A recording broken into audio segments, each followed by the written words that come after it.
10 மாதம் சுமந்திருந்து பெற்றாள்.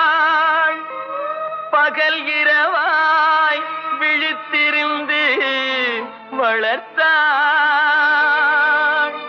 வித்தகனாய் கல்வி பெற வைத்தாள். மேதினியில் நாம் வாழ செய்தாள்.